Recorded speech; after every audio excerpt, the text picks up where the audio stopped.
Hello and welcome to Surviving the Deep with the Blind, my playthrough of Subnautica the 1.0 release. So in a quick recap, the first episode, we spent some time gathering the materials we needed after our pod crash landed to be able to make the basic and some of the more advanced materials and tools to help us get around for an early game playthrough. The second episode, we prepared ourselves with food, water, and took our sea glide out to the floating island to collect all the scanner blueprints that we could scan, all the flora and fauna that we could scan, and bring back food samples so that we can get ourselves a garden started, because a garden is definitely a necessity in this game. You have to be able to farm. You have to be able to get that going because it gives you a sustainable food supply throughout the game.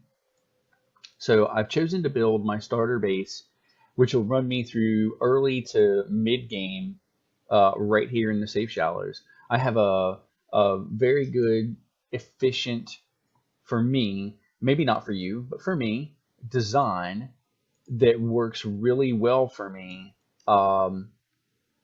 It's served me numerous times through numerous playthroughs waiting for the 1.0 release to come out. So here we go. I started out right here. This is right near my Lifepod, as you can see. Lifepod is here somewhere. There it is. There's my Lifepod. So right here, I start out with 3 foundations, which, by the way, now that foundations require lead, foundations are definitely a lot more, do I want to use them, do I not want to use them in the game. I myself like them. I like the stable base to build off of. Now, with me, I do a 2-room multi-purpose room, 2-level multi-purpose room. It may be prudent to separate work and leisure spaces to maximize productivity. Treat this space as your home, but never forget that it is not. Yeah, I know it's not my home. Let's throw a hatch on here. Now, we need to go ahead and get ourselves some solar panels going so we can get some power running to this thing. For that, we're going to need to go get some crystal real quick.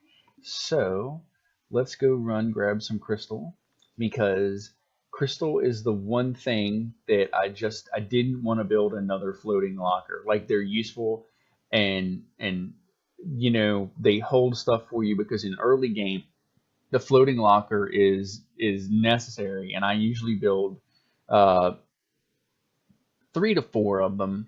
I try not to make too many, because then it becomes, well, you know, you want to get your money's worth out of your resources, of course, because you know you gotta breathe. And that's one of the things, I have never played this without the air, food, and water requirement. I intend to do that one day, but I do like the, hey, I got to be mindful of what I'm doing here, because I can't just swim around constantly and not have to worry about breathing. I do like the survival aspect of this game, and having to be on your toes about watching your water, watching your food, and watching your air is definitely one of the things that I think makes this game as good as it is, because of the fact that, I mean, let's face it, if you don't have to worry about breathing, you don't have to worry about food, you don't have to worry about water, it takes a lot of the necessity to be quick about things out of the game. It takes a lot of that necessity away, and I myself, I like that necessity. You need to be able to have something that motivates you. Excuse me, that motivates you to be quicker about stuff, to understand that you do have limitations. Um, the human the human frailty that it introduces. Now I know that there are a lot of games, Ark, Survival Evolved, 7 Days to Die, a lot of survival games that have a lot of the survival aspect. But I think that what really speaks to people, and part of the reason that this game, that Subnautica itself, is so popular, is because it's a human nature to be afraid of drowning. We understand that, hey, water is needed to sustain life. Water is a good thing, but too much of it is a bad thing. And it's just like, I read a study a long time ago about people that use fire-based weapons in video games instill reactions from other players that's a natural instinct from those players, which is you see somebody light up a flamethrower or something similar in front of you, and they're an enemy in whatever type of game that it is, and you instinctively start to back away from that fire. Now, granted, eventually we do learn the hey, it's only a game. It's not going to be as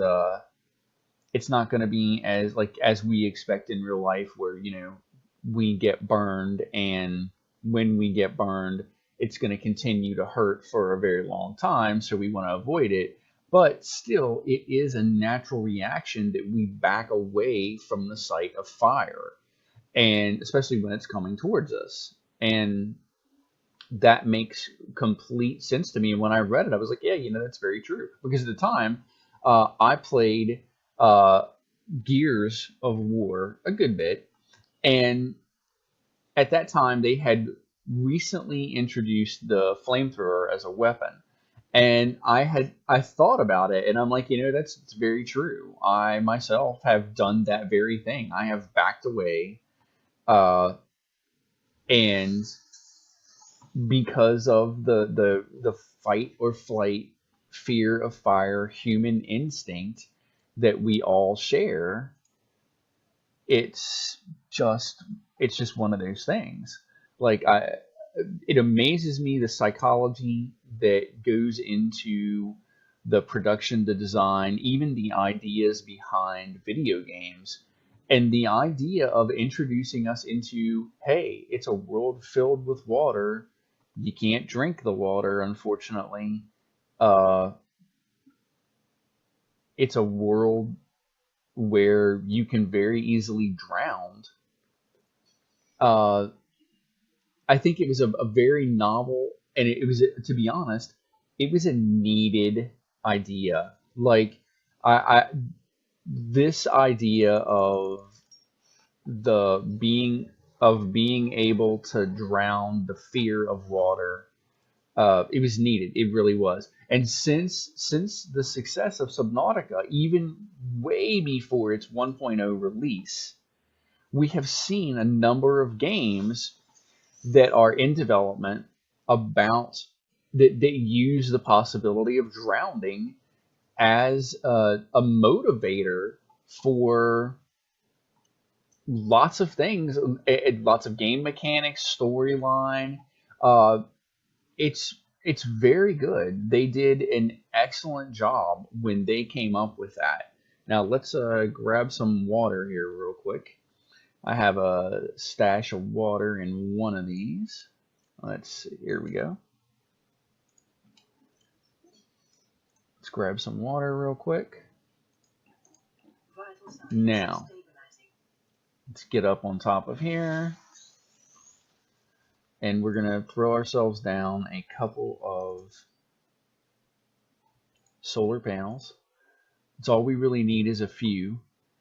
This base is like I said, it's a good starter base. It serves out as Wow.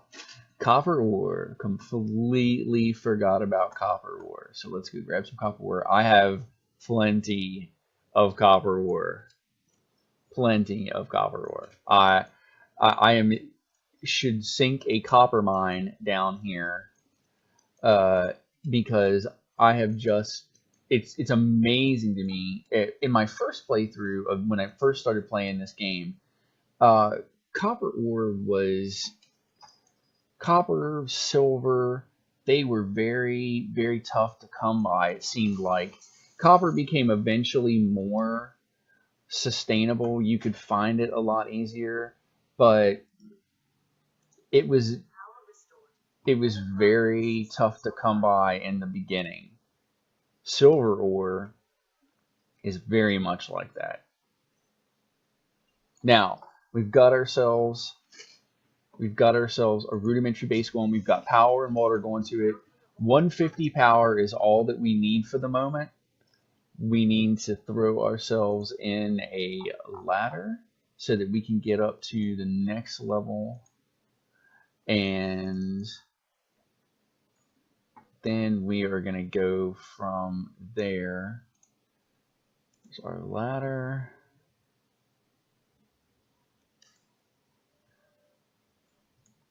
All right, up we go. Now for the second level, we need to throw down an indoor grow bed.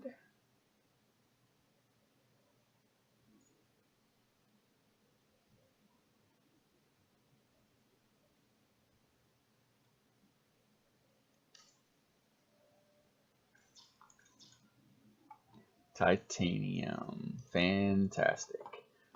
So let's go grab some titanium real quick.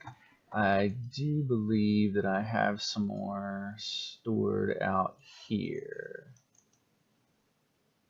Let's see what we got.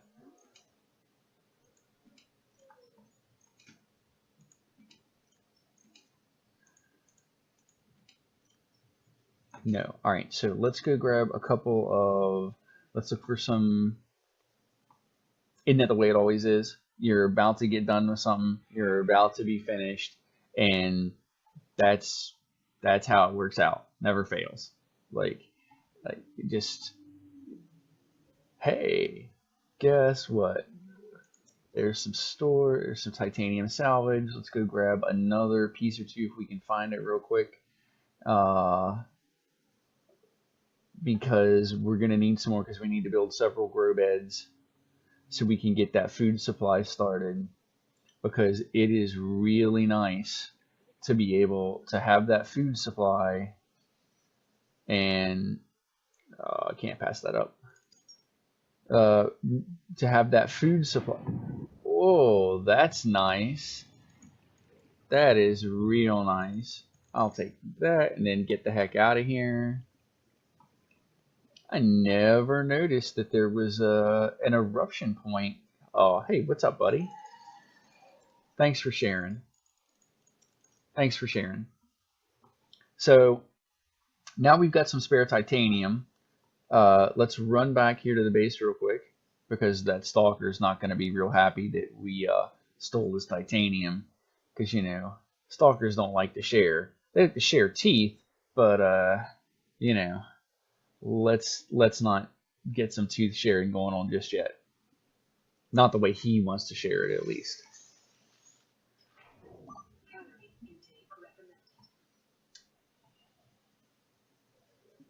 So let's get back to the Lifepod. Gonna jump in, eat one of my nutrition bars.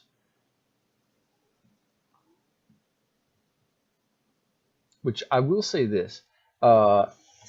I think that there ought to be a way that you could make the nutrition bars from, we're going to go ahead and take these. I think that there ought to be a way that you could make nutrition bars from the stuff that you collect. I really do. I really feel that that should be a recipe of some kind, because the nutrition bars, it would just make sense. It really would. I mean, maybe you wouldn't get as good of an effect out of them as you do from the ones obviously that are being made by an advanced space civilization. And gotta refine my titanium. Yeah, it's the way it always works. You get to run in your mouth, or you get distracted because you're about to starve to death, and you forget to do what you're supposed to be doing. So let's get some titanium refined here. We're going to throw down some grow beds. There we go.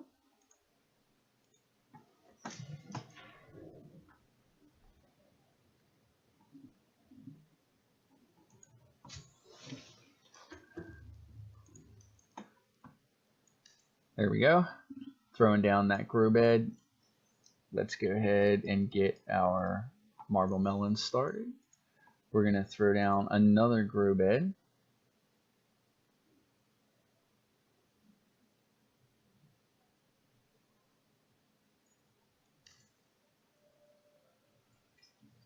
That's going to be for the Chinese potato samples we brought back. These containers, I love these. I use these. These are for my lantern fruit trees. I usually throw down 2 lantern fruit trees. Alright, so let's go and grab our extra.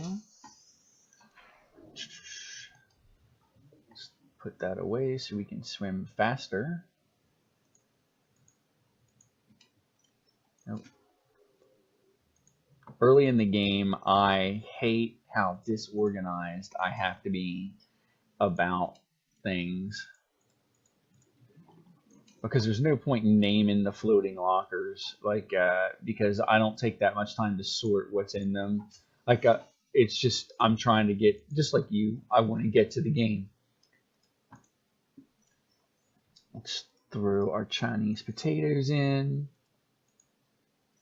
Our lantern fruit trees. There we go. Now that that's going, it's going to take a little bit, but sustainable food source.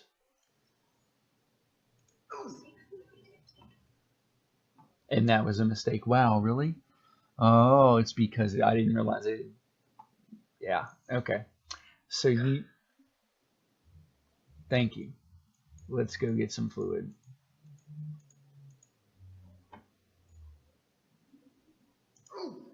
Yeah, I'm getting there. I'm getting there.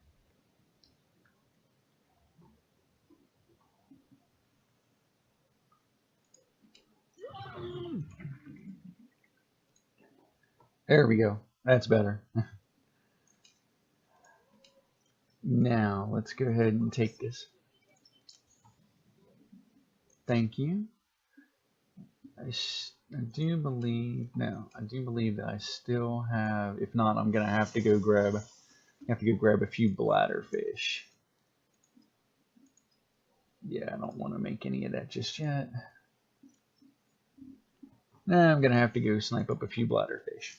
Well, that's been it for this episode. As you can see, now there's a reason that I do the 3 foundations, and I'll get to that in the next episode. But it's for outdoor grow beds and for the moon pool, because shortly we should have the moon pool, and hopefully, I know about the general area where I want to go to next to go scavenging for blueprints. Generally, in that area, there are moon pool fragments. If I don't run into any, I don't run into any, but I do like to plan ahead. I also will be adding about 3 or 4 more solar panels to the roof.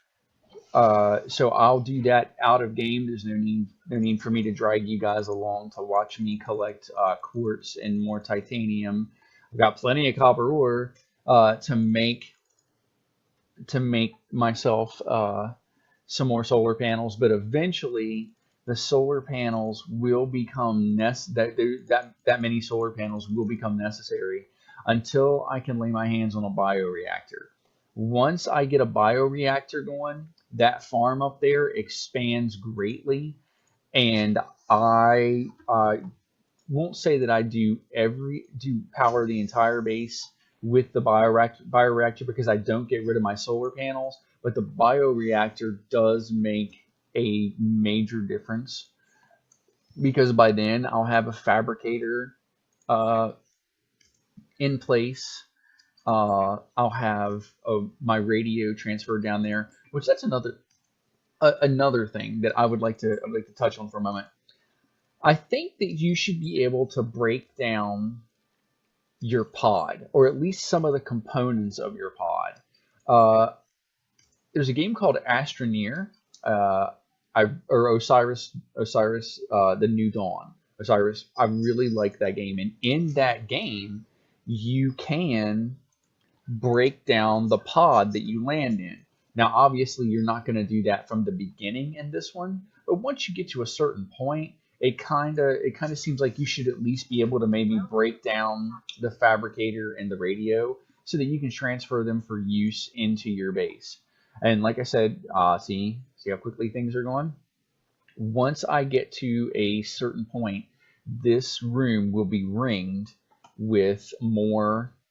There'll be another large grow bed planter there, and there'll be a couple of these planters in each corner with fruit trees, different thing with the lantern fruit trees, just so that I can easily sustain the myself and my bioreactor. So thanks for joining me. Uh, Next time we'll get into going to look for some more fragments for blueprints and advancing the storyline. The storyline is something new to me. I've never really tried to play this game for the storyline. I'm much a builder, and I was very much about, hey, that looks like a really cool place. We're only 900 meters down, but we're going to build a base here. Eventually, we're going to get there. Thank you for joining me on my Survival of the Deep with the Blind, Subnautica, the 1.0 release.